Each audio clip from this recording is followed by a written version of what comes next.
What's going on, guys? BuzzWorld6 here, back to another video, and today I'm doing another retrospective of the Metal Month.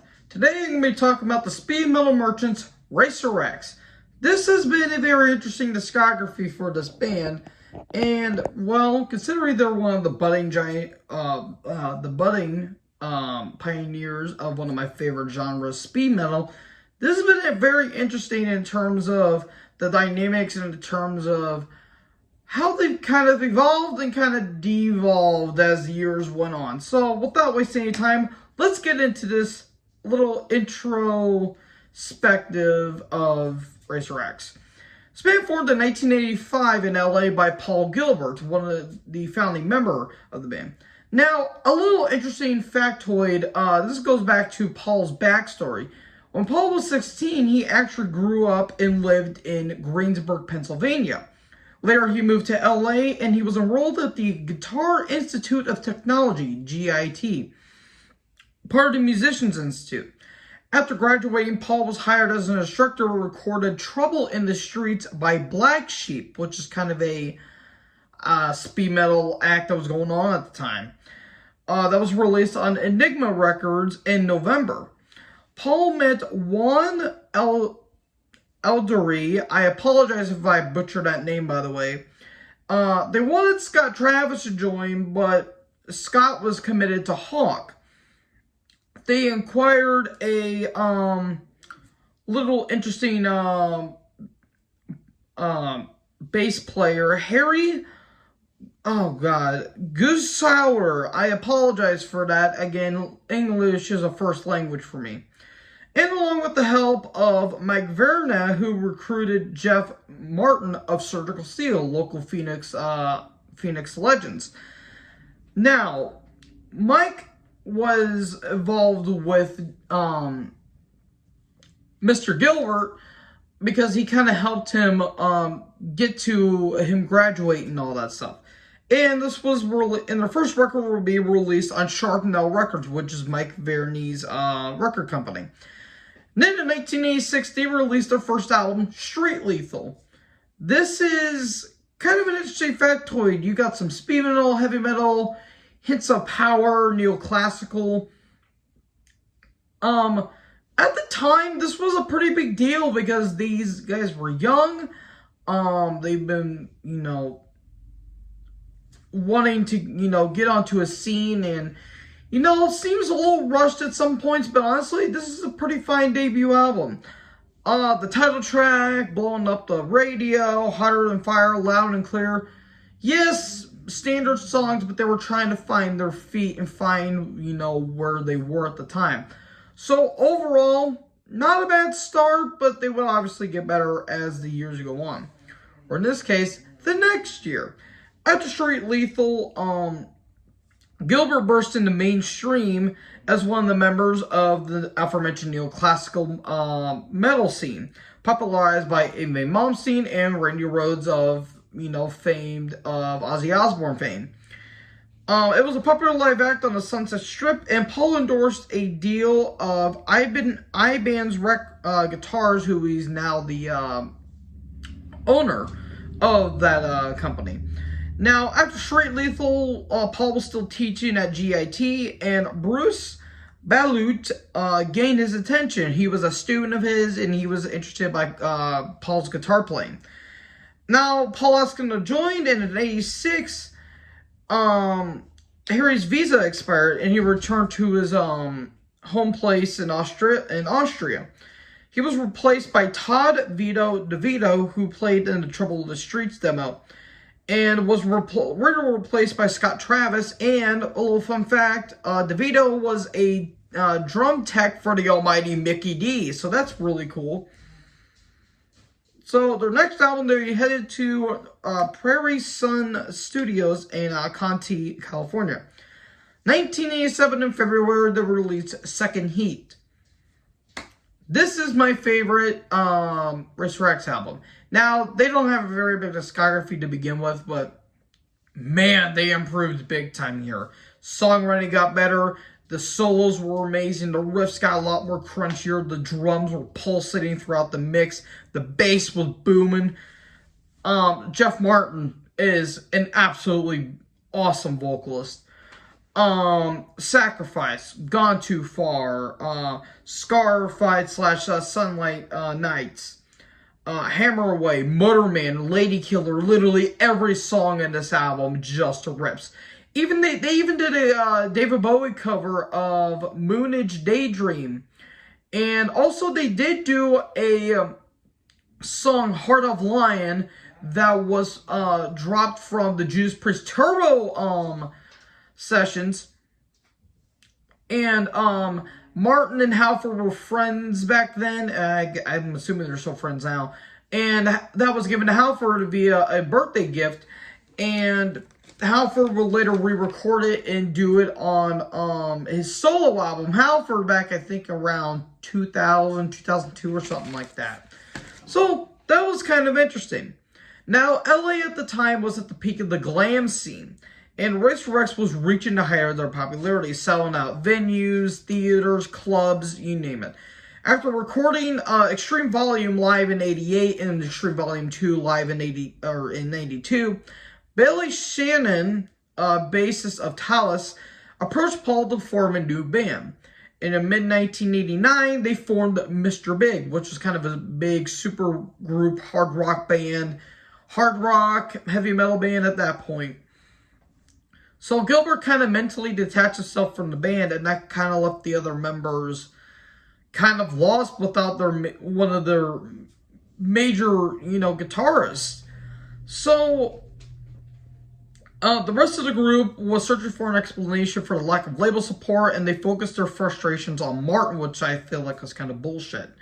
So both Paul and Jeff left, and that left Juan, Bruce, and Scott initially brought in guitarist spotlight player Chris Avron in '89 as a replacement, including Oni Logan from Lynch Mob.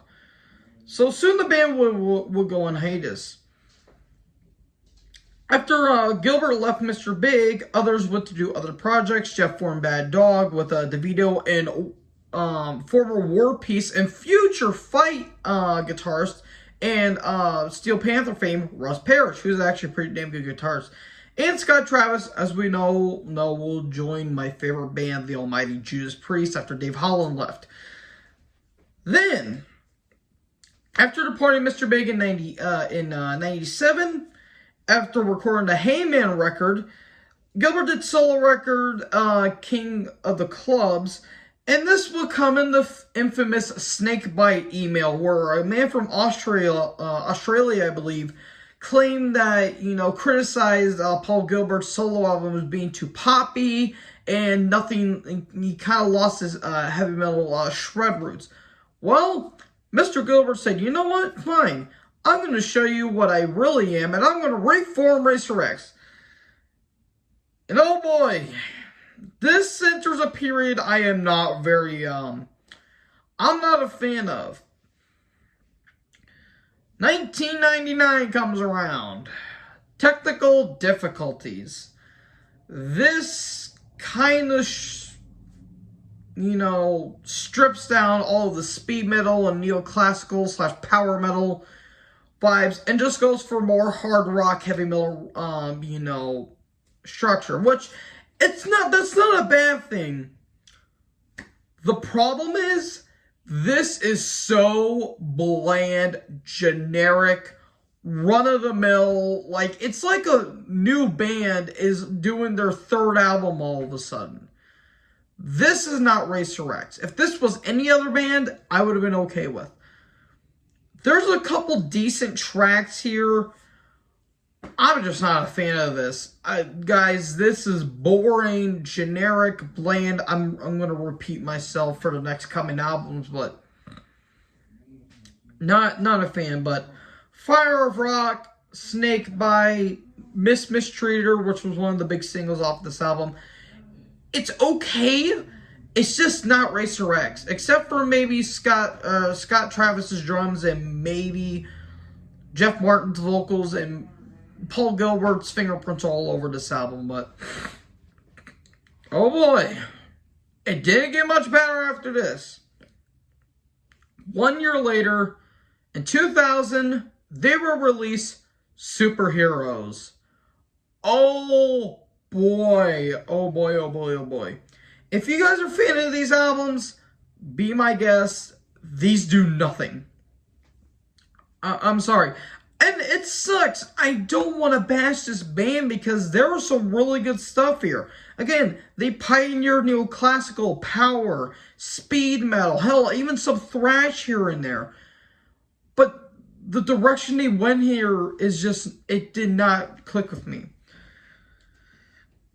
Title track is pretty decent. Let the Spirit Fly is okay, but literally nothing else grabbed my attention. It was either generic, uninspired, boring. I just did not get this album. And I mean, I guess the band was having fun with it too because they dressed up like superheroes, so I guess that's cool. It's just, man, I just can't get into these albums. So they released 2 live albums, Snowball of Doom and Snowball of Doom 2. Gilbert did some more, did a solo album called Burning Oregon, and Universal Japan basically forced them and pushed them to do another record. And their last album in 2002, Getting Heavier. Are you sure about that? This is my least favorite Racer X album. I'm sorry, you guys. Besides one track, nothing. This album does nothing for me. I mean, I do not want to bash this band. I'm going to bash it for the direction they went in because it's kind of like Iron Maiden. Their whole slew of albums from 2000 to last year has done nothing for me. And I know a lot of fanboys are going to be pissed about that, but honestly, I do not care. That's my opinion. One track I do like is Lucifer's Hammer. But even that isn't really that interesting. Like, the vocal delivery is baffling. Like, I just got done listening to this album before I made this video, and guys, I'm trying to remember anything of notoriety on this. This album is not good. I'm sorry, it's not good, and it sucks that this band left on this kind of it left on this whimper of an album. So after this release, progress came to a halt. Progress, I'm using quotations. Travis, along with Judas Priest, toured Ozfest in 2004, and then Rob Halford will come back to the band. As we've already established on my first ever edition of the Metal Month, Part 2 of the Priest discography, they did Angel of Retribution, which kicks ass, by the way. So Martin recorded and toured with George Lynch, Kevin DuBois, and Michael Schenker, and recorded a 3-song demo with Leatherwolf, which is a heavy metal, power metal band. After doing he also did a solo record, The Fool, in 2006. Juan joined the Mars Volta, which is a prog rock band, in 2003. Paul did a lot of solo albums, several solo albums, and compilations with Mike Portnoy. Is that how you say his name? Portnoy? Porkloin. No, I'm sorry. He the former drummer of Dream Theater. After tours and a reunion in 2009, a couple of years ago in 2020, Juan suffered a bicycling incident. In support, Paul released an outtake from the Technical Difficulties sessions, a Partridge Family cover, I Think I Love You, the first song that Racer X did in 18 years.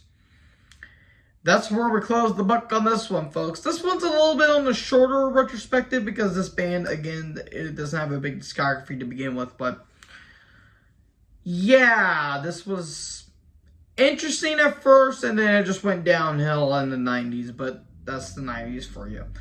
Anyways, next time here on the Metal Month Retrospective, I'm going to be doing another thrash band.